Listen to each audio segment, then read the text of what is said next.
لا علم لنا إلا ما علمتنا إنك أنت العليم الحكيم رب اشرح لي صدري ويسر لي أمري واحلل عقدة من لساني يفقهوا قولي.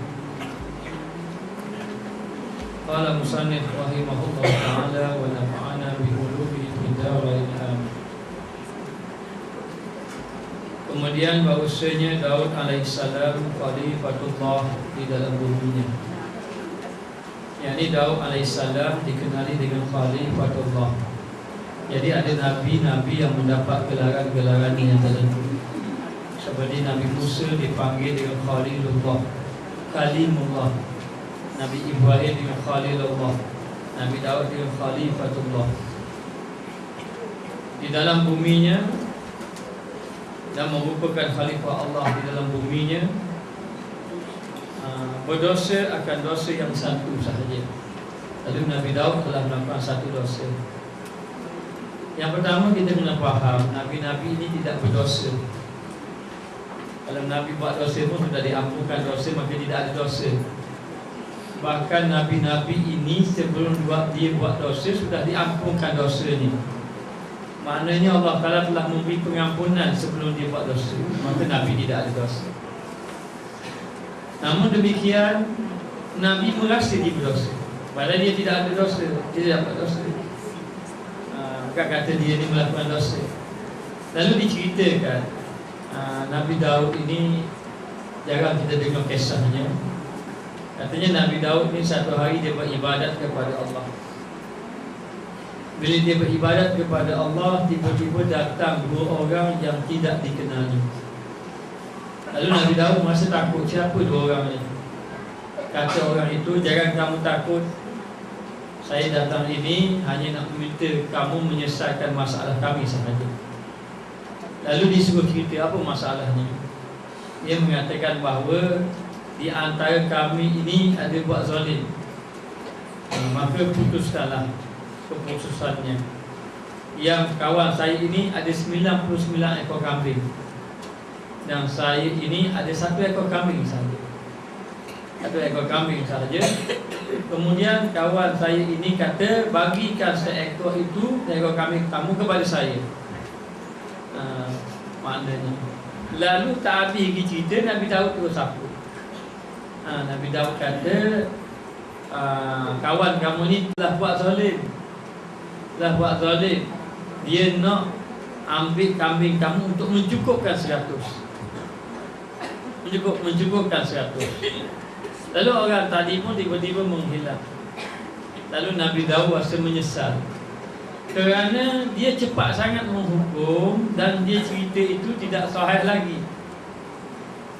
Dan dia hanya mendengar satu pihak saja. Yang kawan dia seorang lagi tak sempat cakap pun.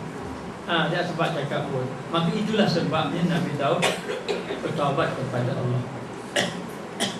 Nabi Daud bertaubat kepada Allah, dia sentiasa menangis. Dan Nabi Daud banyak menghabiskan masanya dengan bertaubat kepada Allah Subhanahu wa taala. Maka berdosa akan dosa yang satu, disebut istilah dosa, tapi hakikatnya tidak berdosa. Sebab itu kalau orang itu dia merasa dia soleh, dia belum lagi soleh. Kalau orang tu merasa dia tidak soleh, boleh jadi dia soleh. Nabi Daud dia merasa dia berdosa, padahal dia tak berdosa. Kalau dia berdosa pun Allah Ta'ala ampunkan dia. Kita tidak boleh merendahkan Nabi. Nabi ni buat salah, Nabi ini tak betul, tak boleh. Haram bagi kita merendahkan Nabi. Apatah lagi Nabi Muhammad sallallahu alaihi wasallam. Sebab tu ada katanya ada buat filem menghina Nabi. Maknanya jadi kita tak sanggup nak tengoklah yang mana filem yang menghina Nabi. Hanya kita dapat maklumat begitu sahaja. Orang menghina Nabi, maka tidak boleh. Orang yang menghina Nabi ini akan dilaknat oleh Allah. Tanpa kita sedar, kita jangan menghina Nabi juga. Kita tak boleh hina Nabi, maka tidak boleh keluar daripada lafaz kalimah kita merendahkan Nabi. Hatta kita nak kata Nabi ni salah, boleh kata kita Nabi ni salah ni buat gini, tak boleh. Hanya kita nak beritahu Nabi merasa bersalah di atas perbuatan dia, lalu dia menyesal dengan satu dosa, dengan satu kesalahan. Maka tidak ada manusia yang tidak buat salah. Hebat macam mana manusia pun ada buat salah. Hebat macam mana, soleh macam mana pun manusia ada buat salah. Tidak ada manusia terlepas daripada taubat. Saya tak perlu bertaubat, tidak. Semua perlu bertaubat. Bahkan orang yang lebih soleh itu lebih afdal, lebih utama dia bertaubat. Kerana orang yang soleh ini, kalau dia buat dosa, dia lebih lagi daripada orang yang tidak soleh. Umpama orang yang alim begitu juga, kalau dia buat dosa, dia lebih daripada orang yang jahil. Hanya kalau dia buat amal ibadat, maka dia lebih pula pada orang yang jahil. Lalu dia katakan bahawa dia menangis atas yang demikian itu, di atas kesalahan dia. Maka dikatakan bahawa kita nak menghukum satu-satu cerita, kita tidak boleh mendengar satu pihak. Kalau kita mendengar satu pihak, memang salahlah orang yang kita orang ni begini. Salahlah. Kita kata orang, kita dengar satu pihak saja. Kebetulan orang yang kita dengar itu orang yang kita kenal dia, orang yang kita baik dengan dia. Kemudian orang yang sana, yang satu lagi kita tak berapa baik dengan dia, ataupun kita tak kenal, maka sedaplah kita mempercayainya. Maka begitulah berlaku kepada Nabi Daud. Sehinggalah dia menyesal di atas kesalahan yang dia lakukan itu. Dan yang kedua, nak beritahu, katanya tidak boleh kita menghukum kecuali mendengar kedua-dua pihak. Selepas mendengar kedua-dua pihak, barulah kita boleh menghukumkan dia, apa hukum orang ini benar ataupun salah. Lalu dikatakan bahawa maka menangis atas yang demikian itu. Dan diberitahu bahawa setiap kesalahan adalah ditangisi, kerana kesalahan itu merupakan satu kotoran. Sesuatu kotoran hendaklah dibasuh dengan air, hendaklah dibasuh dengan air tangisan, penyesalan. Maka hingga tumbuh inap pada bumi, tumbuh inap, bukan tambah tu, tumbuh. Hingga tumbuh inap, yakni anggur, tumbuh anggur pada bumi, yakni tumbuh buah-buahan. Jadi subur pula pokok tadi dengan air mata Nabi Daud alaihissalam. Kerana Nabi Daud adalah Nabi yang banyak menangis kepada Allah Ta'ala. Bukan banyak buat salah, hanya satu kesalahan sahaja. Satu kesalahan sahaja maknanya. Maka berkata, ya hai Tuhanku. Maka berkatalah Nabi Daud, wahai Tuhanku, dalam munajatnya, tiadakah engkau kasihan akan menangisku? Adakah engkau tidak kasihan dengan tangisan aku ini? Mudah kasihan ke aku kerana aku ini, kerana tangisan yang aku sentiasa tangisi ini. Lalu dia bertanya, dan tadarruk aku, dan kerendahan hati aku.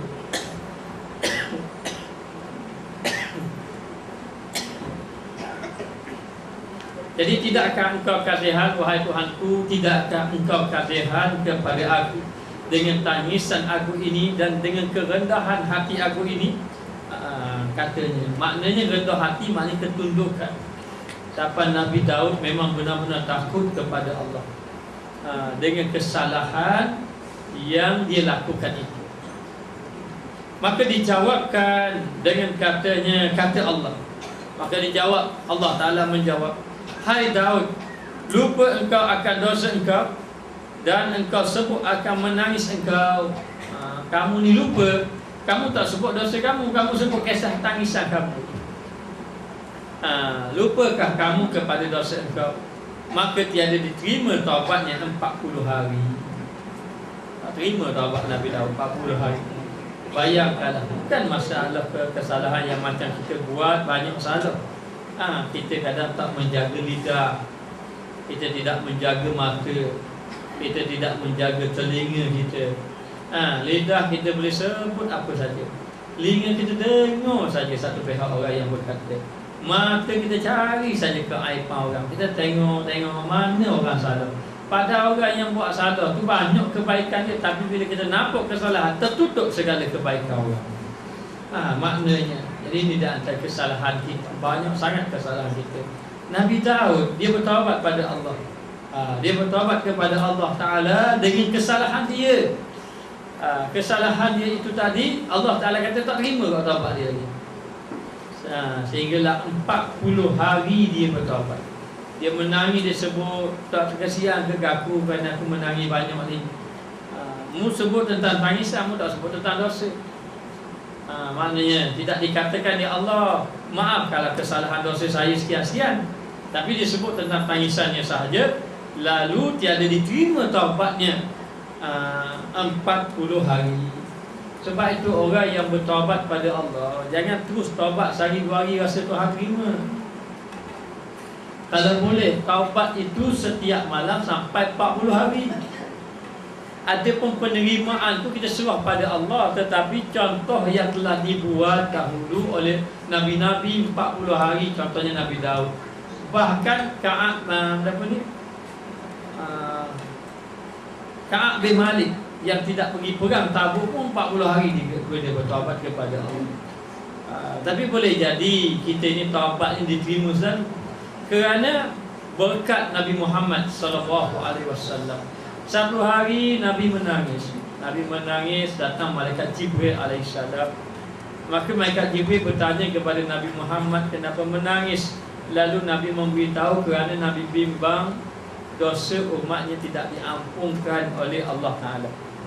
Maknanya dosa umatnya tidak diampunkan oleh Allah. Lalulah Jibril pergi bertanya kepada Allah, beritahu macam mana ni ya Allah, Nabi Muhammad menangis. Dia mengenalkan agar umatnya takut dosa umatnya tidak diampunkan dosa oleh Allah. Lalulah Allah Ta'ala memberitahu kepada malaikat Jibril, hey Muhammad, sesungguhnya hamba kamu ini kalau dia bertaubat 1 tahun nak mati baru dia terima. Kalau dia taubat hari ni tak terima lagi. Taubat tak terima ni kalau tahun depan tak mati lagi lah. Maknanya, jadi kalau katakanlah dia bertaubat umurnya 30 tahun atau 40 tahun, dia mati umur 60 tahun. Ketika umurnya 50 tahun baru diterima taubatnya. 50 tahun tu 10 tahun kan. Maknanya begitulah. Lalu kita katanya kalau begitu lama, katanya Nabi masih lagi menangis, tak gembira lagi, masihlah. Lalulah malaikat beritahu pada Allah, Nabi masih lagi menangis kerana katanya lama engkau terima taubat. Maknanya lalulah diberitahu lebih kurang dalam 1 tahun. Lebih kurang dalam 1 tahun, bila dia nak mati baru diterima taubat. Lebih kurang dalam 1 tahun. Maknanya kalau dia mati umur 60, umur dia 59 baru diterima. Lalu Nabi menangis lagi. Nabi kata lama, Allah Ta'ala nak terima taubat ni lama. Lalu minta lagi pada Allah. Malaikat Jibril naik lagi pada Allah, beritahu, ya Allah, Muhammad kata lama kau nak terima taubat umat dia. Minta lagi kepada Allah Subhanahu wa Ta'ala. Lalu dikatakan bahawa taubat umat Nabi Muhammad itu diterima 1 hari. Dia 1 hari. Sehingga kan ada hadis yang mengatakan bahawa kalaulah umat Nabi Muhammad itu melakukan dosa pada waktu malam, maka Allah Ta'ala menunggu taubatnya di siang hari. Itu pun Nabi minta lagi, Nabi minta lagi. Akhirnya Allah Ta'ala kata umatnya kalau dia bertaubat, Allah Ta'ala terus terima kalau taubatnya benar-benar ikhlas. Terus terima. Maka berlakulah kisah mengenai orang yang membunuh 99 orang. Kemudian alang-alang Teluk Perkasam dia sampai berlengas tangan. Kenapa ayat salah ayat? Dia sampai ke pakai lengan. Alat-alat celup perkasa. Celup-celup biarlah lengan, maknanya biar sampai ke pangkal lengan. Alang-alang 99 biar sampai 100 orang. Lalu dia membunuh seorang lagi mencukupkan 100 orang. Kemudian dia bertanya seorang hamba Allah yang saleh, yang alim, lalu mengatakan, taubatmu diterima, tapi dengan syarat kamu kena keluar daripada tempat ini. Lalu dia pun pergilah. Dalam keadaan perjalanan pergi, mati di tengah jalan. Sempat bertaubat ke tidak? Tidak sempat bertaubat. Tetapi niat nak bertaubat, satu. Yang kedua, ada usaha. Apa makna usaha? Dia telah tinggalkan kampung halaman. Allah Ta'ala terima juga taubat dia. Ini dengan berkat Nabi Muhammad SAW. Maknanya sehingga kan taubat umat Nabi Muhammad, kalau dia buat malam tadi, pagi besok Allah Ta'ala terima lalu taubat. Kalau dia benar-benar bertaubat kepada Allah Subhanahu Wa Ta'ala. Maka demikianlah Nabi Daud katanya 40 hari dia bertaubat kepada Allah, baru Allah Ta'ala terima. Dan kata Kel 40 tahun. Kata Kel mengatakan bahawa 40 tahun. Dan Nabi Daud ini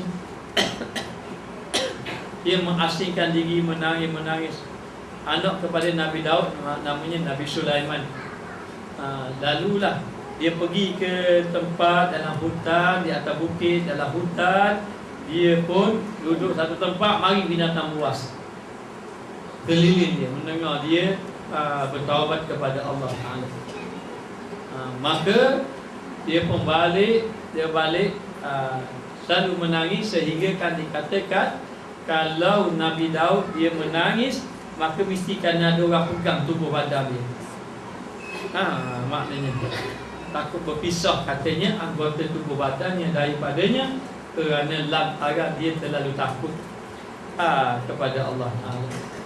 Dan dikatakan Nabi Daud kalau dia takut kepada Allah, dia bertaubat, maknanya maka suaranya sudah tidak semerdu mana. Sedangkan Nabi Daud ini suaranya merdu. Dan Nabi Daud ini Allah Ta'ala beri besi-besi ini boleh cair di tangan dia. Mana Allah Ta'ala beri. Tapi Nabi Daud walaupun besi yang keras boleh cair, tapi lembut lagi hati Nabi Daud AS yang sentiasa menangis kepada Allah. Maka sebenarnya orang yang banyak menangis ini adalah orang yang mulia di sisi Allah, orang yang dekat dengan Allah. Maka yang melembutkan hati kita adalah air mata tangisan yang takut pada Allah. Sebab kadang-kadang kita beribadat tidak ada tangisan. Hati kita keras sebenarnya, payah nak menangis. Maka orang yang banyak menangis ini hatinya akan dilembutkan oleh Allah Ta'ala. Maka di antara manusia yang mendapat lindungan arasy Allah Ta'ala di negeri akhirat, di antaranya adalah seorang hamba Allah yang duduk di malam hari antara dia dengan Allah. Bainahu wa bainallah, di antaranya dan di antara Allah Ta'ala, dia dengan Allah Ta'ala saja. Dia duduk seorang diri, tiba-tiba mengalir air matanya kerana takut kepada Allah. Maka dia adalah orang yang mendapat lindungan arasy Allah Ta'ala di negeri akhirat kelak.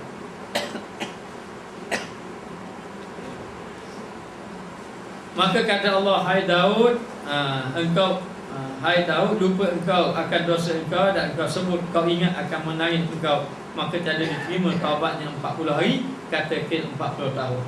Kemudian bahawasanya Yunus alaihissalam marah, ia akan marah. Yang satu marah juga Nabi Yunus. Nabi Yunus ini dia ini mengajak manusia kepada Allah. Dia ajak manusia, katanya yang mengikut dia 2 orang kalau tak silap. Dia mengajak. Jadi kaum dia ini sangat keras hatinya, dan dia mengajak kaumnya agar beriman kepada Allah. Kaumnya tidak mau terima. Dan kaumnya duduk dalam keadaan mewah, dalam keadaan aman, mewah, dan segala apa yang dia hendaki sudah dapat. Jadi bagi dia tak perlu lagi Tuhan, sebab dia sudah dapat apa yang dia hendaki. Maka dalam keadaan macam itu Allah Ta'ala lahirkan Nabi Yunus alaihissalam. Maka Nabi Yunus pergi berdakwah dengan kaum dia, ajak kaum dia beriman, tapi kaumnya tidak mau beriman. Bukan itu saja, bahkan mengejek-ngejek Nabi Yunus, bahkan mempersenda Nabi Yunus, bahkan menolak dakwah Nabi Yunus alaihi salam. Mereka sentiasa berhujah. Walaupun mereka berhujah, mereka kalah dengan hujah Nabi Yunus, tapi akhirnya tidak mau beriman dengan Allah. Jadi katanya Nabi Yunus dapat seolah-olah macam pemberitahuan bahawa kaumnya akan ditimpa bala, azab. Jadi Nabi Yunus kata, aku bimbang kamu ini akan diazabkan oleh Allah. Nabi Yunus beritahu kepada kaum dia, bimbang takut diazabkan. Maknanya, maka Nabi Yunus bersungguh-sungguh. Semakin bersungguh-sungguh, semakin bersungguh-sungguh juga dia menolak.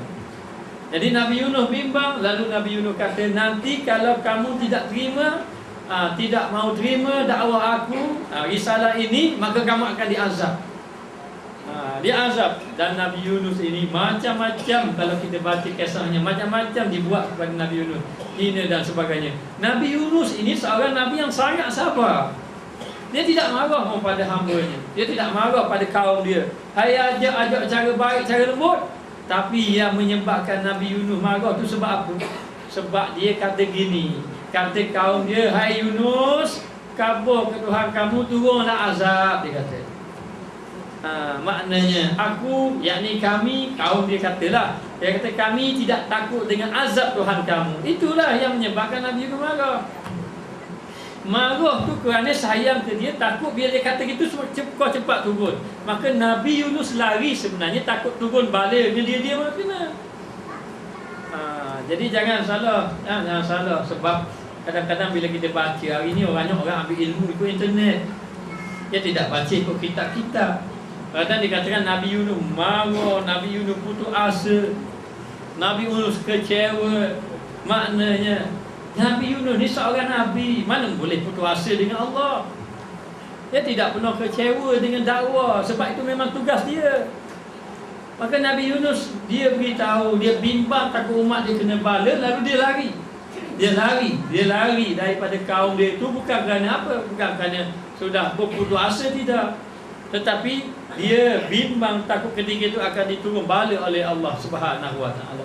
Lalu Nabi Yunus pun meninggalkan kaum dia, tinggal kaum dia, naik dalam perahu tadi. Maka ketika dia naik dalam perahu itu, tiba-tiba datang ombak yang kuat. Boleh jadi musim hujan, kan? Ataupun musim tertuju, ombak kuat. Bila ombak kuat, habis kali jatuh, pecah kapal tadi, jatuh, tenggelam di dalam air. Lalulah disambar oleh ikan nun yang dipentahkan oleh Allah Subhanahu wa taala. Maka duduk di dasar laut. Maka Nabi Yunus merasa bersalah. Merasa bersalah itu penting. Kalau jangan kita tidak merasa bersalah. Bagi kita tak kena ada adab dengan Nabi. Tak boleh kata, oh Nabi Yunus salah tu, tindakan Nabi Yunus salah. Ni sebab kerana tidak mau berdakwah, ni yang jadi macam tu. Itu semua salah kenyataan. Ingat, kita ada adab dengan Nabi Muhammad, kita ada adab dengan Nabi-Nabi yang lain. Maka tidak boleh kita merendahkan Nabi-Nabi yang lain.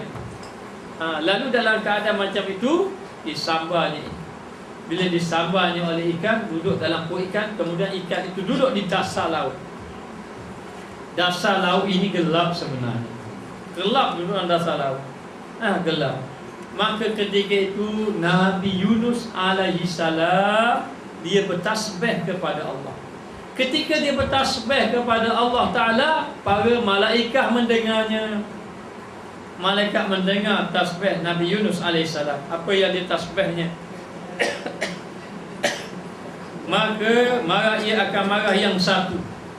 Bukan marah pada itu, dia marah kerana sayang kepada umatnya, takut diazab oleh Allah Ta'ala.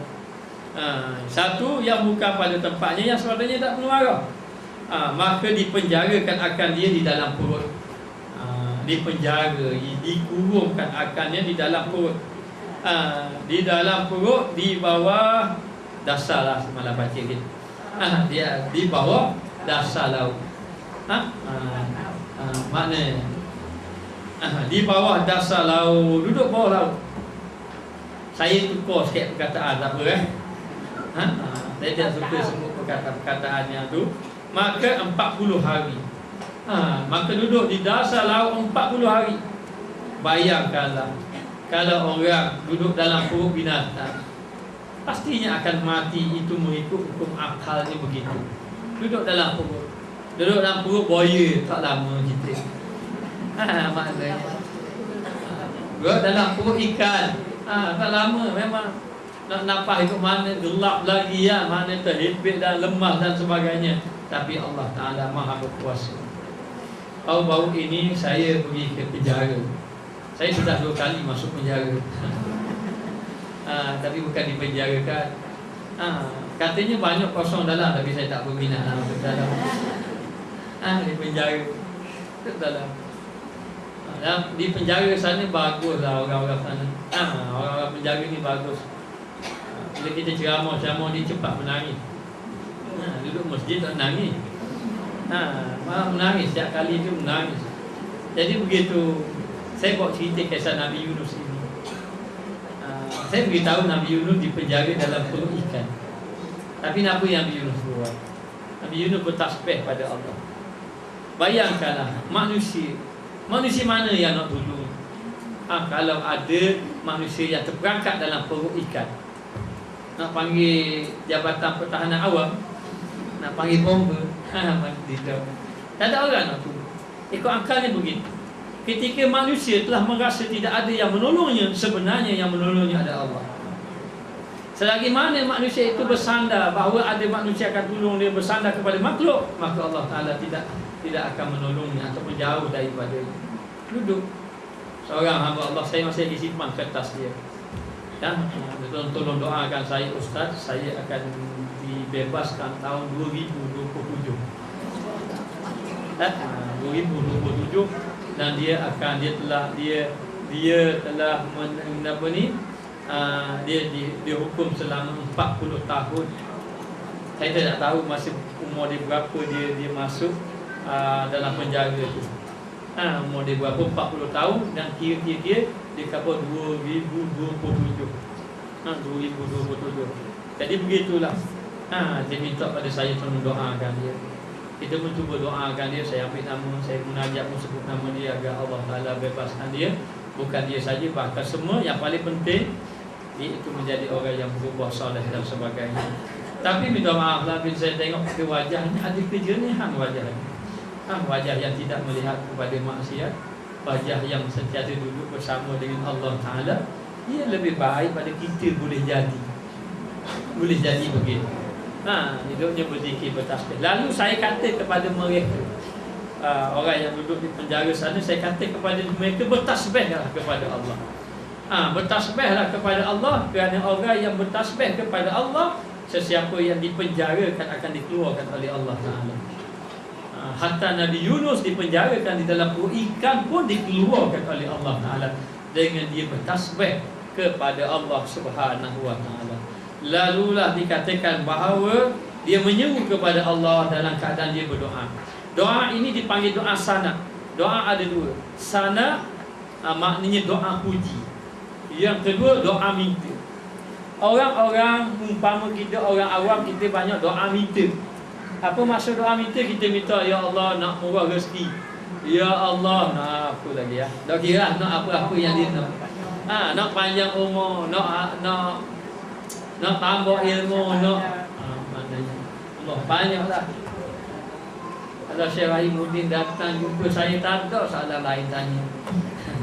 Datang seorang lagi. Doa dia doa. Jadi nak beritahu, dalam keadaan tu kita minta, itu dipanggil apa? Itu dipanggil doa sana. Sana bermakna puji, doa puji. Kita memuji Allah tidak bermakna kita tidak meminta, kerana Allah Ta'ala Maha mengetahui apa yang kita nak minta. Yang satu lagi dipanggil doa talab. Talab ni doa minta. Doa kita minta, ya Allah nak macam ni, nak macam ni, itu doa minta. Orang-orang awam macam kita banyak guna doa minta. Saya nak begini, doa nak begini. Maknanya Tapi ada orang-orang yang soleh, dia doa dia hanya puji Allah, dia tak minta apa. Sebab kadang-kadang kita minta tak sesuai dengan kita minta. Kadang-kadang bila kita minta Allah Ta'ala beri, jadi kau lalai daripada Allah. Maknanya ni contoh je ni. Kadang-kadang kita nak buat perniagaan, kita pun panggil orang buat sembahyang hajat, minta pada doa pada Allah Ta'ala. Maknanya minta doa, kita minta dengan izin Allah, berkat sembahyang hajat, doa, maju kita. Tapi dengan kita minta nak maju, harta banyak sungguh. Tapi bila harta banyak, ia jadi sayang nak pergi ke Mekah. Infak pun sayang. Nah, kita minta. Sebab tu kadang-kadang kalau kita minta, ada kalanya kita minta sesuatu tu tak sesuai dengan kita. Maka orang-orang yang soleh, dia tak banyak minta, dia banyak puji. Kalau dia minta pun bukan untuk dirinya, dia minta dengan orang lain. Bukan dengan orang lain, untuk orang lain. Dia minta, ya Allah berikan orang ni. Maka Nabi Yunus AS menggunakan doa sana. Kalau kita nak doa sana pun bagus. Kita banyakkan tasbih, nanti Allah Ta'ala akan beri apa yang kita nak. Banyakkan tasbih. Lalu apa yang dibacanya di dalam perut ikan? Dalam perut ikan. Maka sesiapa yang ingin berkhalwah, bukan berkhalwat tu, jangan. Orang Melayu kita kalau istilah orang guna khalwah, dia khalwah juga. Di mana awak berkhalwah? Di atas bukit dekat Sekayu atas kali. Berapa orang? 2 orang. Itu bukan khalwah itu. Maknanya khalwah itu memang bersunyi-sunyian, tapi bersunyi-sunyian dengan Allah. Itu yang sebenarnya. Jadi orang tu nak panggil apa lah? Nak panggil apa yang berdua tu, nak kata apa lah? Rasa tak sesuai penggunaan perkataan khalwah itu. Sebab khalwah ini ada pelajaran di dalam ilmu tasawuf.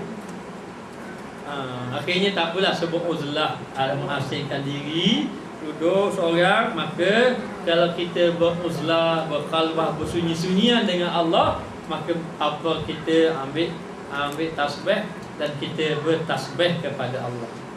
Tasbih kepada Allah Ta'ala. Maka nak tasbih apa? Boleh kita ambil amalan daripada Nabi Yunus AS. Lalu Nabi Yunus kata, La ilaha illa anta subhanaka inni kuntu minas zalimin.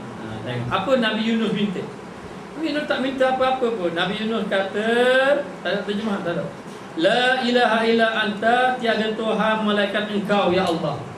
Tiada Tuhan malaikat engkau, yakni malaikat Allah. Subhanaka, maha suci engkau. Inni kuntu minaz zalimin, sesungguhnya aku daripada orang yang zalim, daripada orang yang melakukan kezaliman. Aku ini termasuk orang yang menzalimi diri sendiri. Jadi dia mengaku. Sebab itu kalau kita nak apa-apa dengan Allah, kita mengaku salah. Jangan kita minta saja. Sebab tu kena minta dalam waktu yang sama kita mengaku kita ni jahil, kita ni berapa ni pasif, banyak dosa. Maknanya minta kepada Allah agar Allah Ta'ala ampunkan kita. Lalu Nabi Yunus bertasbih, dan tasbih inilah didengari oleh malaikat. Maka malaikat pun mendengar, dan mendengar malaikat akan suaranya. Maka mendengar suara siapa? Suara Nabi Yunus alaihissalam. Hamba-Ku Yunus, yakni hamba suara. Maka berkata mereka itu, hai Tuhan kami, ini suara yang dikenal pada tempat yang tiada dikenal. Maknanya, ya Tuhan kami dengar suara, tapi suara ni kami kenal, tapi kami tak tahu di mana tempatnya. Dengar je suara tapi tidak tahu. Katanya, kerana Nabi Yunus duduk di tempat gelap. Ada 3 kegelapan. Gelap yang pertama, gelap malam. Gelap malam, maka katanya malam ketiga itu yang disambar tu sampai kepada malam. Lalu Nabi Yunus bertasbih. Sebab tu malam-malam hari afdal kita bertasbih duduk seorang-seorang. Siang-siang hari payah kita baru nak tasbih. Assalamualaikum. Allah, berapa kali tu? Baca Quran pun boleh. Baca Quran tak boleh tu boleh. Begitu juga kadang-kadang kita tengah baca Quran pun sedikit, mari telefon pula. Mari orang mari pula. Minta maaf, bukan kita suka orang mari, kita suka orang telefon. Dan kita tak salahkan orang. Sebab orang dah tahu. Orang dah tahu maknanya. Kita baca Quran ke, kita berzikir ke, orang tidak tahu. Tapi sebab itu nak beritahu, tapi kalau malam pukul 3 pagi memanglah confirm tidak ada gangguan. Biasanya begitulah. Tapi saya pernah juga didatangi satu hari, saya tidur, orang bangun pukul 2 pagi, ketuk-ketuk pintu. Ketuk pintu, apa nak pecah pintu. Gambarannya begitulah. Rupanya cakap bajin. Maknanya esok-esok boleh tanya sakit itulah. Kita tengah pening-pening, jawab pening-pening gitu lah. Tanya, maknanya boleh tak jim begini. Jawab kata Allah, besok boleh. Pukul 2 pagi dah kat pukul 3 dah maknanya. Sebab itu gelap malam ini bagus bagi kita nak. Sebab malam itu malam yang kita bersunyi-sunyi dengan Allah. Sebab ketika kita duduk keseorangan di atas sejadah malam-malam, bermakna kita dengan Allah Taala saja ketika itu. Nak ingat ke lain tak ada. Kalau siang hari mari ingatkan orang, mari kan anak-anak kaca, maknanya kan bising dengan motor. Tapi malam-malam biasanya tidak begitu. Lalu yang pertama, gelapnya gelap malam. Yang kedua gelapnya gelap di dalam perut ikan. Yang ketiga gelapnya di dasar laut. Mana gelap? 3 kegelapan itu. Maknanya, jadi kegelapan kita ni banyak. Kadang-kadang gelap dengan dunia, gelap dengan perkara zahir, gelap dengan harta benda, gelap dengan anak pinak contohnya. Kadang-kadang kita gelap dengan nafsu. Dengan nafsu dan syaitan jadi gelap. Gelap yang kedua gelap dengan nafsu kita. Yang ketiga gelap dengan ibadat. Apa juga gelap dengan ibadat? Iyalah dengan ibadat kan kita banyak riya, takabur, ujub. Maka 3 kegelapan. Gelap dunia dan makhluk. Satu gelap dunia dan makhluk. Tapi kita nak kerja ke dunia banyak. Kalau makhluk nak pengaruh banyak, nak anak banyak. Maknanya, jadi itu semua nafsu belaka. Itu nak beritahu. Yang kedua gelap apa? Tu ya dunia dan makhluk. Yang kedua gelap nafsu. Nafsu kan maknanya di banyak lah, baik nafsu keinginan sesuatu, dan juga yang ketiga gelap dengan sebab ibadat kita. Kita ujub dengan ibadat kita. Kita riak dengan ibadat kita. Nafsu kita tak boleh jaga lidah kita, kita tak boleh jaga telinga kita, kita tak boleh jaga mata kita, tangan, kaki dan sebagainya. Maka kegelapan itu dibersihkan dengan tasbih kepada Allah Ta'ala. Lalulah katanya, saya tidak tahu suara itu, tapi saya kenal suara itu, tapi saya tidak tahu di mana tempatnya. Maka firman Allah, lalu Allah Ta'ala berkata, demikian suara hamba-Ku Yunus, itulah hamba suaraku Nabi Yunus alaihissalam. Maka meminta syafaat baginya malaikat. Malaikat minta tolong kepada Allah agar ditolongkan Nabi Yunus. Maknanya kalau kita ini orang soleh, nanti malaikat akan doakan kita. Kalau kita susah, malaikat akan tolong kita. Bila kita jadi orang yang soleh dengan Allah Subhanahu Wa Taala, maka meminta syafaat baginya malaikat. Mana malaikat meminta syafaat kepada Allah. Syafaat itu pertolongan agar Allah Ta'ala beri pertolongan kepada Nabi Yunus. Kemudian serta yang demikian itu diubahkan namanya dan firmannya. Jadi wazannuni idz dhahaba mughadaba. Jadi ditukar nama. Wazannun tu Nabi Yunus lah. Ikan nun. Dan yang mempunyai nun, yakni ikan. Ketika pergi marah, ia tuju yang mempunyai ikan itu pada Nabi Yunus juga. Yang mempunyai ikan. Siapa punya ikan? Siapa yang mempunyai ikan? Ataupun wazannuni, zani kalau kita belajar tu maknanya dia panggil biasanya merujuk pada isi 5. Zumali, zamali, za tu maknanya mempunyai nun tu ikan, nun tu mana? Jadi wazannu orang yang mempunyai ikan, maknanya orang yang duduk dalam perut ikan. Jadi dipanggil wazannu orang yang duduk dalam perut ikan tu siapa? Yunus lah, Nabi Yunus juga. Jadi ketika Nabi Yunus duduk dalam perut ikan, apa yang berlaku pada kaum dia? Berlaku kepada kaumnya, Allah Ta'ala jadi panas. Jadi cuaca jadi panas. maka dia jadi panas sehingga katanya sampai umatnya ada yang mati. Panas. Kemudian dikatakan ada yang jadi menderita kesakitan. Sakit, derita, panas. Ada yang berubah kulitnya, yang putih jadi tak berapa putih. Ada yang kulitnya menggelupas. Jadi Allah Ta'ala turun bala. Ketika itu baru dia sedar. Lalu dia mengatakan inilah dia yang dicabar dahulu agar Allah Ta'ala turunkan azab. Cabar ketika itu diturunkan azab. Lalulah dalam keadaan macam itu dia minta kepada Allah. Minta kepada Allah maknanya dia nak bertaubat, nak kembali pada Allah. Dan ketika itu dia nak bertaubat, dia cari Nabi Yunus. Tapi tak ada seorang pun tidak dapat mengetahui. Tak tahu Nabi Yunus pergi ke mana. Cari. Semua orang cari. Cari, tak jumpa pun Nabi Yunus. Nabi Yunus duduk dalam perut ikan ketika itu. Cari Nabi Yunus. Dan mereka berjanji beramai-ramai bahawa dia akan bertaubat kepada Allah. Dan dia akan beriman dengan Allah. Baru dia teringat akan seruan Nabi Yunus ketika itu. Maka ketika itu dengan betul bersungguh-sungguh kaum Nabi Yunus nak bertaubat, lalulah Allah Ta'ala hilangkan kepanasan tadi. Maka bertaubatlah mereka beramai-ramai. Dan mereka berjanji nanti kalau Nabi Yunus datang, dia akan duduk menjadi apa dia panggil, umat Nabi Yunus, pengikut Nabi Yunus alaihissalam. Jadi ketika itu Allah Ta'ala sebut wazannuna id zahaba mughadaban. Maka dan yang mempunyai nun, yakni ikan, ketika pergi marah, maka dinisbahkan kepada tempat penjaganya. Kemudian firman Allah Ta'ala faltaqamahul hutu wa huwa sakim. Dan maka telan akan dia ikan nun. Ikan nun telan. Maka ikan nun pun telan. Ketika Nabi Yunus lari, hal keadaan dia marah kepada umatnya kerana bimbang akan diazab, lalu masuk dalam air laut, lalu ditelan. Faltaqamahul hutu ikan wa huwa sakim, padahal sakit ia.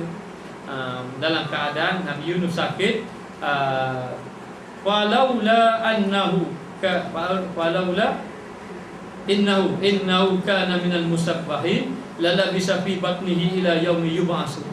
Maka jikalau tiada bahawasanya ia daripada mengucap tasbih, kalaulah tidak kerana Nabi Yunus bertasbih di dalam perut ikan tadi, nescaya duduk di dalam perutnya ikan tadi hingga hari yang dibangkitkan, yakni hari kiamat. Kalau Nabi Yunus tidak bertasbih, maka Allah Ta'ala akan panjangkan umurnya.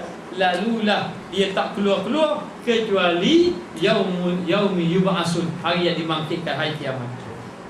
Tapi oleh kerana Nabi Yunus bertasbih, sebab tu saya beritahu kisah Nabi Yunus ini.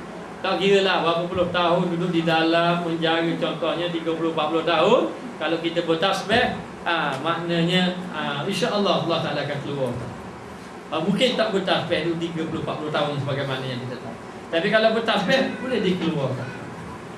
Maknanya yakin kepada Allah. Gitu katanya orang nak melahirkan tu pun perlu baca ni juga kan. Boleh jadi juga lah maknanya. Boleh orang buat ayat susu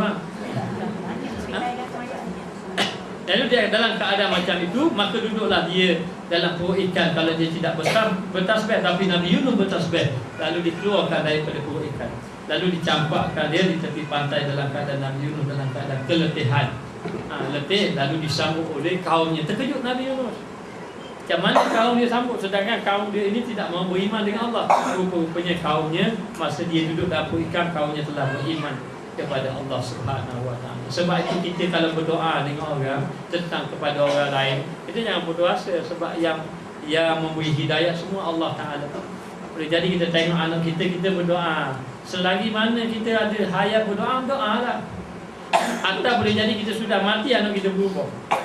Berubah tu dengan sampai apa? Dengan berkat doa yang kita doakan dahulu. Demikian Nabi Yunus. Walau ketika Nabi Yunus tidak ada pun, maka umatnya pun bertaubat kembali kepada Allah Subhanahu wa ta'ala.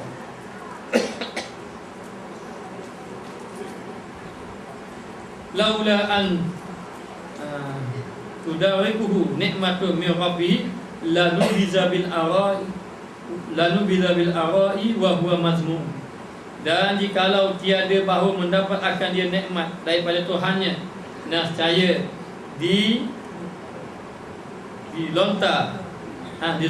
dilontar dengan arak, iaitu pedang tepi laut, padahal keadaan ia kena cerca. Maknanya dikatakan bahawa kalaulah tidak kerana mendapat nikmat daripada Allah Ta'ala. Jadi Allah Ta'ala, kerana nikmat Allah lah, maknanya Allah Ta'ala ilhamkan ikan tadi memuntahkan Nabi Yunus. Kalau tidak, maka lepong pedang itu saja. Tapi dengan nikmat yang Allah Ta'ala beri, kasih belas Allah kepada hamba-Nya, lalu dalam keadaan dia akan mendapat. Kalau dikatakan kalau tidak kerana nikmat Allah, maka Nabi Yunus dalam kehinaan di sisi Allah. Tapi dapat nikmat Allah, maka Nabi Yunus tidak di dalam kehinaan. Sebab itu nak beritahu kita duduk bersama dengan Allah, maknanya banyakkan bertasbih, berzikir kepada Allah, kita jauh daripada mendapat penghinaan daripada Allah. Mungkin dengan sebab dosa. Orang buat dosa ini memang hina di sisi Allah. Di sisi Allah buat dosa. Tapi memang semua manusia berdosa. Tetapi Allah Ta'ala memberi peluang kepada kita agar bertaubat kepada Allah. Bila manusia itu buat dosa, lalu manusia itu bertaubat. Bila manusia itu bertaubat, Allah Ta'ala sudah tidak melihat lagi banyak mana dosa yang dia buat. Kenapa? Kerana keampunan Allah Ta'ala itu lebih besar. Lebih besar daripada kemukaan Allah. Ya, Allah Ta'ala memang marah, murka pada kita, benci kepada kita yang buat dosa, buat maksiat. Tetapi Allah Ta'ala lah Tuhan yang Maha Pengampun, lebih mudah memaafkan hamba-Nya berbandingkan kita nak maaf orang. Maknanya begitu. Maka lalu dikatakan bahawa kalau hamba Allah Ta'ala itu bertaubat benar-benar kepada Allah, maka Allah Ta'ala akan menerima taubat. Tapi biar seseorang itu mesti bersungguh-sungguh. Jadi kalau boleh sentiasa bertaubat. Lalu Nabi SAW mengatakan bahawa dia ini bertaubat kepada Allah sebanyak 70 kali satu hari. Ada riwayat mengatakan 100 kali bertaubat. Jadi taubat-taubat ni maknanya orang yang merujuk kepada orang yang buat dosa. Sedangkan Nabi adalah manusia yang tidak buat dosa. Nabi tidak buat dosa, tetapi Nabi tetap bertaubat kepada Allah. Bukan sekali, katanya 70 kali. Adakah 70 kali itu bertaubat dengan sekadar istighfar 70 kali? Mungkin kita faham, oh Nabi hanya 70 kali saja beristighfar. Tapi digambarkan bahawa Nabi itu 70 kali taubat. Kita 70 tahun tak taubat lagi. 7 tahun tak taubat kali lagi. Jadi disuruh agar kita sentiasa bertaubat kepada Allah Ta'ala. Maknanya baiknya waktu pagi kita bertaubat, waktu malam kita bertaubat kepada Allah Ta'ala. Jadi bila orang itu sudah bertaubat, nanti Allah Ta'ala akan bersihkan hati. Jadi bersih hati ini yang ringan beribadat. Kenapa ibadat kita berat? Ini persoalan yang banyak dipersoalkan. Kenapa berat untuk beribadat? Yang memberatkan ibadat bukan tubuh badan. Yang memberatkan ibadat itu dosa. Kadang-kadang kita tengok. Saya jumpa kemarin seorang hamba Allah Ta'ala bawa saya di tempat seorang hamba Allah. Umur dia dalam lebih kurang dalam 70 lebih. Saya rasa 80 lebih. Apa istimewa orang ini? Orang ini adalah orang yang berkhalwah dan dia tidak keluar rumah. Dan dia tidak tengok perempuan, kecuali yang tengok perempuan itulah anak dan isteri dia saja. Dia tak keluar rumah. Dan saya pergi masa itu lepas sembahyang Zuhur, lepas tu makan-makan pun pergi sekejap dia boleh cakap. Jadi bila kita pergi kat dia ni, kita ada niat dalam hati ni. Kita beritahu kepada dia. Dia kata, "Ustaz nak tanya apa tak?" Anak nak tanya begini. Tapi bila kita pergi tu, dia beritahu habis. Seolah-olah macam kita duduk, kita tanya dah soalan ke dia. Tak tanya pun. Dia beritahu, kita kena ingat begini. Sehingga orang sebelah tu kata, dia menjawab persoalan Ustaz. Dan saya tak tanya pun. Akhir kali lepas tu dia tanya, nak tanya apa? Saya tak tanya. Dia tak tanya. Dia tidak tanya lah. Maknanya jadi tidak. Kemudian dia kata tak boleh sekejap saja. Kerana dia punya amalan adalah 1 jam sebelum waktu sembahyang dia kena sudah bersiap sedia dengan Allah. 1 jam. Jadi 1 jam kalau 4.30 contohnya 3.30 sudah tak cakap dengan orang. Jadi 4.30 tu sudah dia mesti kena ada. Itu bukan tak sampai lagi 1 jam. Lebih kurang 15 minit lagi. Maknanya dalam pukul 4 pukul dalam pukul 3 15 minit lagi dalam pukul 3. Itu 15 minit tu duduk siap-siap. Pukul 3 tu mesti sudah ada tu di hadapan sejadah 1 jam. Saya beritahu kepada sahabat macam mana anda boleh jumpa orang ni gini-gini, dia pun cerita kata itu adalah rezeki. Kerana orang kalau Allah Ta'ala nak beri rezeki, nanti Allah Ta'ala jumpakan orang yang soleh. Dia pada pandangan kita ni orang yang soleh. Orang yang soleh. Dan saya dimaklumkan bahawa bukan semua orang yang nak jumpa. Maksudnya mari ada orang bawa tak boleh mari, dia kata tak boleh, dia kata dia tak nak jumpa dan sebagainya. Lalu dalam keadaan macam tu, apa saya nak beritahu? Dia ini orang yang banyak berzikir. Kata anaknya, walau macam mana sakit dan merangkak, sembahyang malam dia tak tinggal. Kita ni yang saya cakap mayang malam. Mayang malam. Saya tak tinggal kok, tapi tidur malam. Mana tak tinggal dia. Masya Allah, orang yang dekat dengan Allah Subhanahu Wa Taala. Tempatnya di mana rahsia lah. Tidak tu. Baik. Maka dikatakan bahawa maka tilik olehmu, fikir betul-betul akan siasat. Siasat ni politik bukan politik. Maknanya kita letak hikmah. Allah Subhanahu Wa Taala hai miskin, dan yang demikian hingga bertali berpanjangan kepada penghulu kita Sayyidul Mursalin.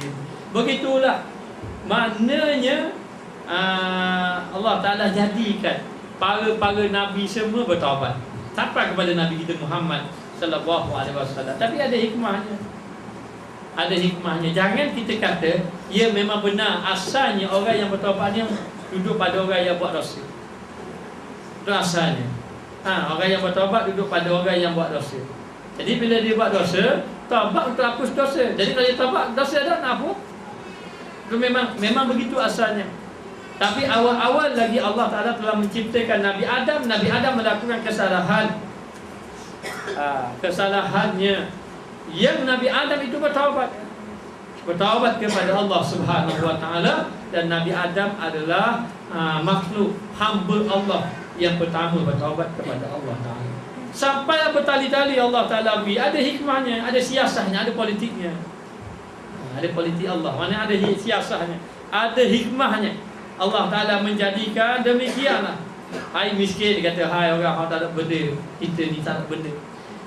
Dan demikianlah hingga bertali berpanjangan, berkait-kait berpanjangan kepada penghulu kita Sayyidul Mursalin sampai kepada Nabi Muhammad Sallallahu Alaihi Wasallam, yang terlebih mulia dijadikan atasnya, yang mana Allah Ta'ala jadikan Nabi terlebih mulia daripada Nabi-Nabi yang lain. Lepas tu kita boleh faham kan baru ni di Syekh Rahimuddin sebut sebenarnya alam ini diciptakan untuk Nabi Muhammad. Kalau tidak kerana engkau wahai Muhammad, ada hadis, kalau tidak kerana engkau wahai Muhammad, nescaya aku tidak menciptakan langit dan bumi ini. Langit dan bumi ini. Jadi diciptakan langit dan bumi untuk Muhammad. Jadi dikatakan bahawa tujuannya terakhir ini untuk Muhammad. Jadi didatangkan Nabi dulu, Nabi Adam, Nabi Idris, Nuh, Saleh dan sebagainya. Yang akhir sekali untuk Nabi Muhammad. Dan Nabi Muhammad akan menyempurnakan segala yang tidak sempurna. Maknanya, maka dikatakan bahawa sampai kepada Nabi Muhammad pun bertaubat. Di sini timbul persoalan, macam mana Nabi-Nabi yang bertaubat, apatah lagi Nabi Muhammad yang tidak ada dosa? Adakah kita nak katakan bahawa Nabi tidak menyampaikan dakwah kepada Abdullah ibn Ummi Maktum itu dikira berdosa? Yang sudah tahu kisahnya, ketika Nabi nak berdakwah kepada pembesar-pembesar musyrikin Mekah, tiba-tiba datang seorang lelaki yang buta. Abdullah ibn Ummi Maktum dia buta. Dia kata, ya Muhammad alimni bima allamakallah. Wahai Muhammad, ajarlah kepada aku dengan apa yang Allah Ta'ala ajar pada kamu. Tapi Nabi tak ajar dia, Nabi ajar orang lain. Nabi ajar orang lain. Ketika dia Nabi berdakwah, tiba-tiba dia datang, dia buta, mana dia tahu majlis. Dia pun minta begitu. Nabi abasa wa tawalla. Abasa maknanya masa muka, tawalla maknanya berpaling, masa muka dan berpaling.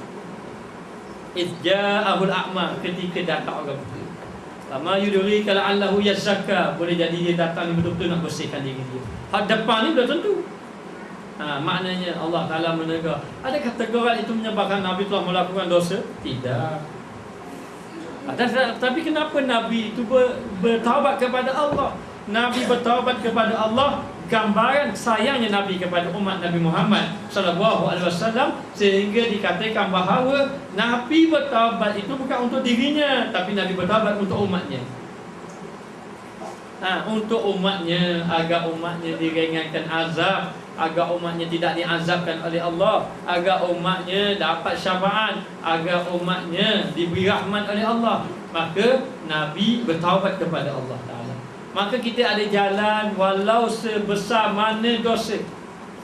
Sebab itu kita diajar jangan cepat pandang hina orang. Orang ini penzina, orang ini peminum arak. Jangan. Kita mana tahu. Maknanya harta dia macam mana pun jangan. Kita tidak tahu kedudukan dia dengan Allah. Sekarang ni kita tak tahu macam mana kita dengan Allah. Adakah kita yang sudah semayang ni kita rasa kita okey di depan Allah? Belum tentu. Fikir punya fikir, tak ada rasa fikir nak jalan selamat lagi Allah, jauh lagi. Kita sudah baca Bal'an, dia punya anak murid berapa puluh ribu, 12,000 satu majlis. Sampai lebih pada itu, tetapi mati dan kadang tidak beriman, waliyadzubillah. Itu Bal'an tak tahu kedudukannya sudah wali Allah. Sebab tu kalau ditanya wali itu selamat, tidak ada jaminan lagi selamat, tapi walinya selamat. Dan wali itu disebut wali kekasih Allah. Ganti kepada nabi-nabi, wali kekasih Allah. Makna tetapi ada pun para nabi itu selamat semuanya. Selamat, Allah Ta'ala akan memelihara mereka. Yang selamat pun bertaubat, yang kita tak ada jaminan pun, tidak ada jaminan selamat pun tidak mahu bertaubat kepada Allah. Ini satu kesalahan yang besar. Maka kesalahan yang besar itu adalah kesalahan yang tidak mahu bertaubat. Maka istighfar kita, istighfar kerana buat dosa, istighfar di atas istighfar, istighfar di atas tidak mahu taubat. Mana kita beristighfar di atas istighfar. Istighfar pertama, istighfar buat dosa. Sebenarnya setiap kali kita buat dosa kita kena istighfar. Tapi jangan cari jalan, tak apa, nanti istighfar.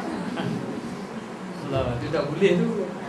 Apalah, tak apa, nanti abi-abi bercakap, astagfirullah, astagfirullah, astagfirullah.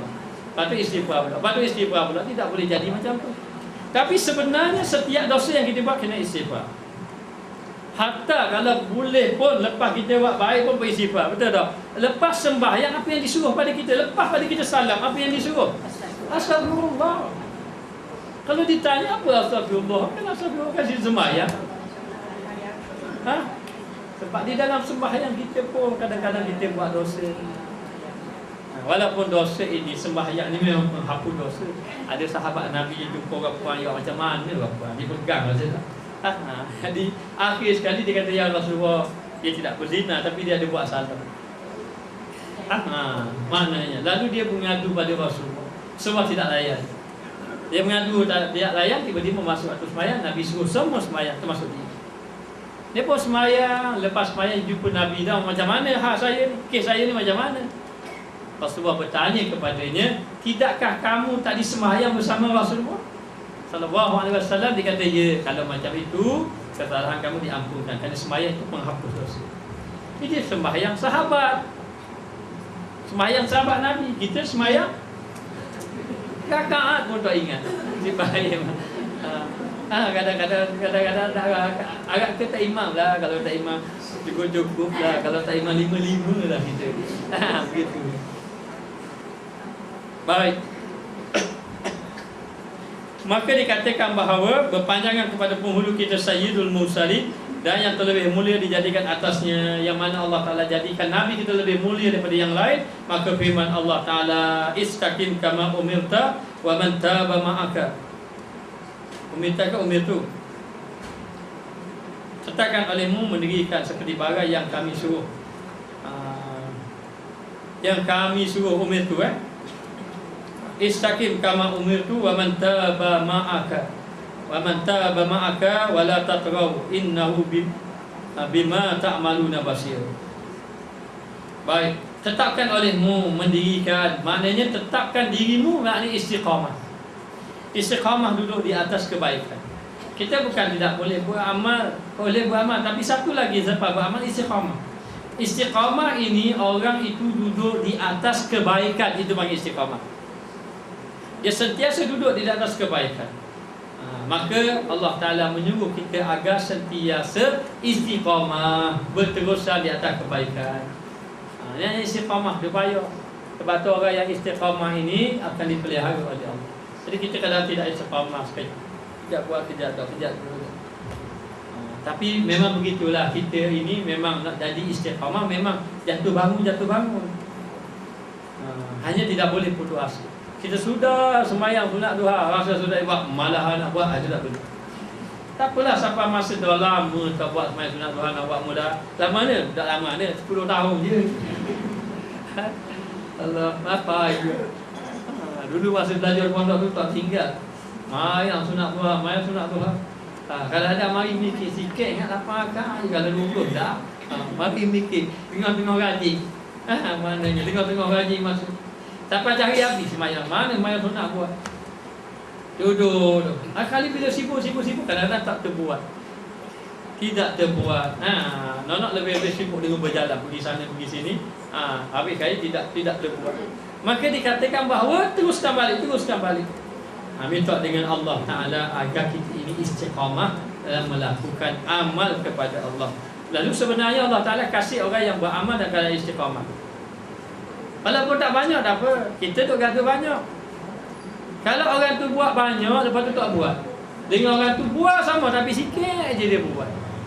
Maka bagus dia buat sikit, tapi berterusan. Berterusan. Tuan guru saya, Tuan Guru Adilah itu Masya Allah, hebat dia. Umur dia mungkin 80 lebih juga. Dia pun begitu tak keluar mana. Kalau dia keluar pun, dia pergi mengajar saja. Lepas tu duduk di rumah saja. Semayang sunat, Masya Allah, rajin sungguh. Rajin buat semayang sunat. Semayang sunat duha, rajin. Baca Quran, rajin. Maknanya bila hati sudah sebati, bila sudah sentiasa. Saya pernah tanya dia kata begini. Dia kata semua orang malas dia. Kita bermula ke malas, tapi kita kena usaha. Tapi jangan sekadar usaha. Usaha kita kena ditolak dengan doa. Minta dengan doa. Minta dengan doa. Maka kita tak buat, maka ganti satu amalan yang lain. Okay, kita tak buat amalan sunat duha, maka ganti baca Quran, satu juzuk, istighfar, ganti kepada amalan tadi. Minta dengan Allah Ta'ala. Dia kata kalau orang tu sudah sampai satu peringkat, saya kata dia sudah sebati, akhir kali kalau dia tak semayang sunat duha, dia rasa susah hati. Contohnya begitu. Ataupun dia tu macam orang yang semayang, macam orang yang semayang pagi dia semayang. Bagaimana kalau dia tak semayang subuh satu hari? Allah, gelisah. Gelisah. Memang tak sanggup tinggal semayang lah. Walau lewat pun semayang. Guna pun lewat pun semayang. Maknanya. Jadi sebab apa? Sebab hati sudah rasa sedap. Tapi kalau dah lama tiba-tiba tinggal, lama-lama jadi sedap tinggal. Begitulah kita. Sebab tu kita kena jaga hati. Kita duduk tempat baik. Kalau belajar tu istiqamah, belajar ilmu istiqamah, mayang jaga istiqamah, biar kita berterusan.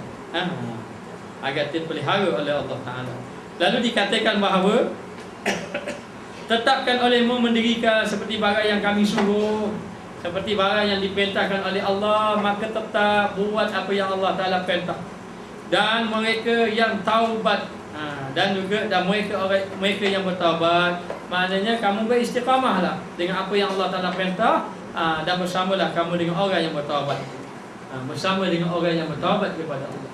Kerana orang yang bertaubat ini orang yang mendapat rahmat Allah. Kita kena mencari dengan orang-orang yang bertaubat. Kadang-kadang orang-orang yang bertaubat ini Masya Allah, dia kadang lebih baik pada orang yang dahulunya mendapat kira ahli ibadat. Ada orang yang dia tidak ahli ibadat, Tapi bila dia bertaubat, dia lebih soleh lagi. Sebab tu kita tengok kadang-kadang orang-orang yang dia ini betul-betul nak kembali ke pangkal jalan, yang betul-betul lah. Kadang-kadang ibadat mereka Masya Allah lebih banyak, semangat mereka lebih, kerana merasa sikap bersalah dan ingin bertaubat kepada Allah. Maka bersama kita dengan orang-orang yang bertaubat kepada Allah. Serta kamu dan jangan kamu melakukan had. Melakukan had maknanya jangan kamu melampaui batas. Melakukan had maknanya had batasan. Melakukan batasan, yakni jangan kamu melampaui batas. Mana jangan melampaui batas. Bahawasanya Allah Subhanahu Wa Taala dengan barang yang kamu kerjakan amat melihat, yakni Allah Taala melihat dengan apa yang kamu lakukan, apa yang kamu kerjakan, apa yang kamu lakukan, Allah Taala melihat. Maknanya. Maka jangan kita melampaui batas. Lepas tu kena bersih. Taubat ini mesti zahir batin. Jangan taubat zahir saja. Zahir saja ramai. Taubat dah nak buat, taubat saja. Tetapi batin itu macam mana? Batin itu memang mesti benar-benar kembali kepada Allah. Jadi orang yang nak bertaubat ni mesti ada penyesalan. Dia ada penyesalan dan mesti ada azam. Azam ini merupakan satu perjanjian dia dengan Allah. Dia berazam tidak mau lagi melakukan ini. Mendapat. Tak kira dosa-dosa apa boleh buat. Dan yang ketiganya, dia mesti datangkan perasaan benci dengan maksiat. Maka orang itu tidak kira bertaubat kalau dia ada hati lagi untuk nak bertaubat, nak buat maksiat. Ini pun kena istighfar atau istighfar. Yakni dia bertaubat di atas taubatnya. Dia panggil taubat atas taubat. Mana dia bertaubat di atas taubatnya yang tidak benar. Dia taubat dah tapi taubatnya tidak benar. Jadi dalam keadaan taubat itu dia mari lagi nak buat lagi maksiat dia tu. Maka kalau ada peluang buat, kalau tak ada peluang tak buat. Maka itu niat. Jadi niat ini menyebabkan dia tidak benar dalam taubatnya. Maka dia kena taubat lagi. Taubat dia di atas taubat yang tidak benar taubat, yang tidak benar-benar bertaubat. Maknanya. Maka demikian. Maka taubat. Ada pula orang kata kalau gitu baiklah ya taubat, nanti kamu mempermainkan taubat. Baiklah dia payah bertaubat, tidak kena bertaubat.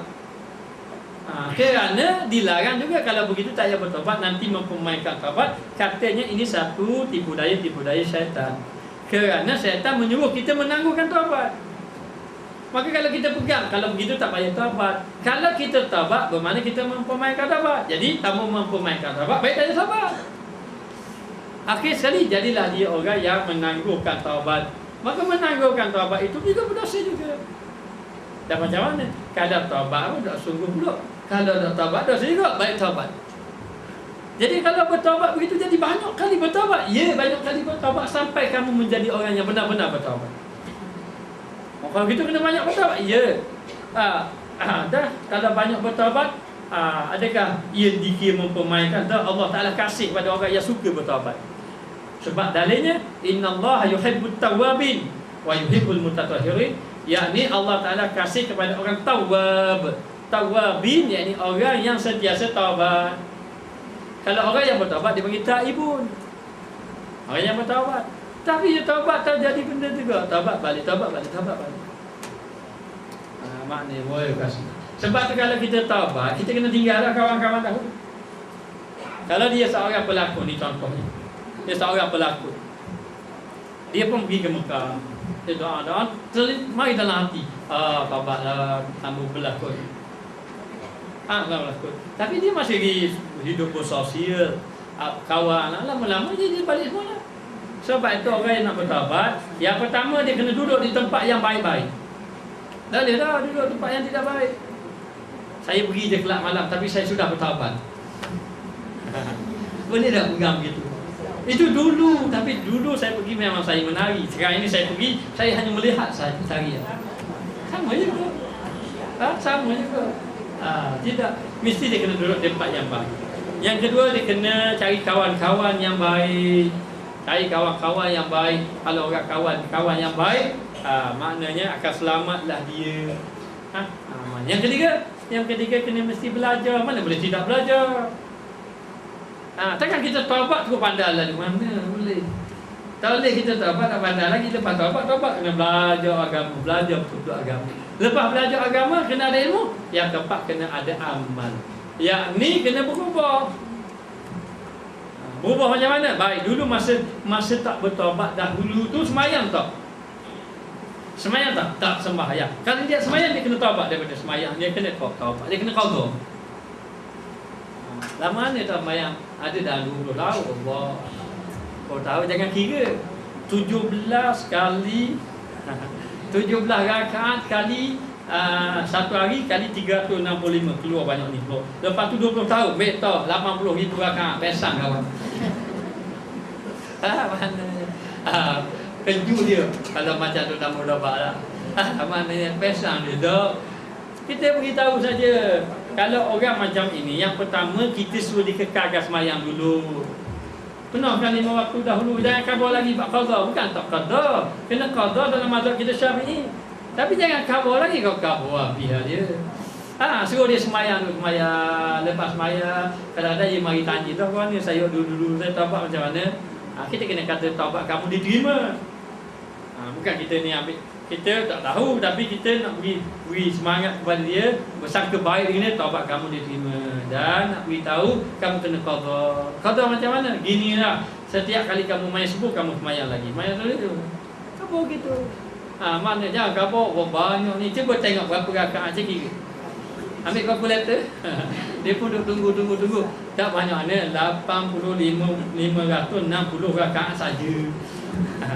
Maknanya jadi susah lah dia gitu. Maka suruh dia bertaubat kepada Allah. Ini yang kata jangan melampaui batas. Dalam kita nak buat kebaikan pun begitu juga. Jangan kita buat baik-baik suruh kita buat, tapi esok tak buat pula. Itu tak boleh juga. Kita buat berterusan istiqamah. Jangan wala tadrau. Jangan kamu melampaui batas. Kan kadang-kadang orang ni mari semangat kan. Jangan tebak semangat. Saya dia dah pengalaman semangat. Saya tak tidur 2 hari 2 malam. Saya tak puasa 2 hari 2 malam. Tak kena demam. Semangat baca Quran siang malam dia mari semangat. Rupa-rupanya tak boleh begitu. Bukan itu cara agama yang dikehendaki. Sebab tu dia kata yang dia nak istaqim. Hendaklah kamu istiqamah, duduk dalam kebaikan sama.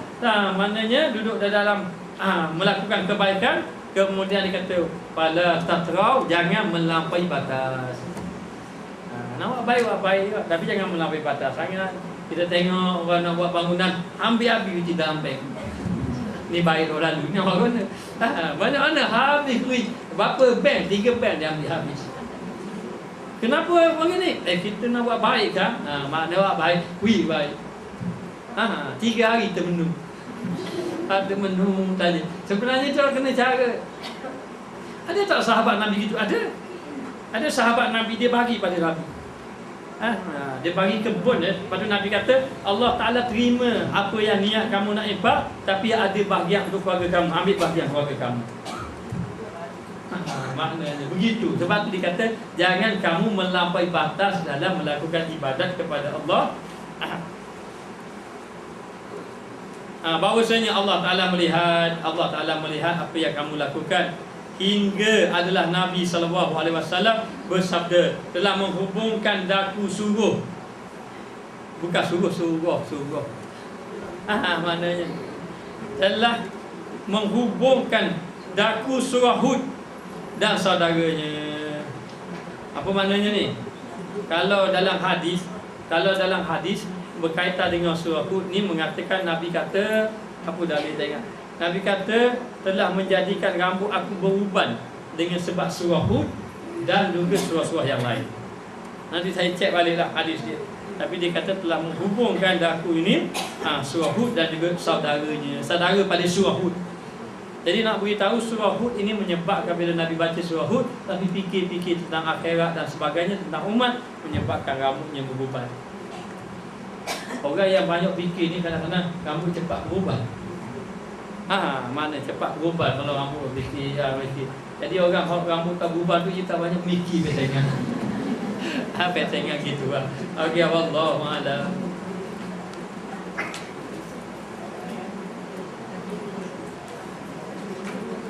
Bismillah. Bismillahirrahmanirrahim. Rabbana zalamna anfusana wa illam taghfir lana wa tarhamna lanakunanna minal khasirin. Wa sallallahu ala sayyidina Muhammad wa ala alihi wa sahbihi wa sallam. Alhamdulillah.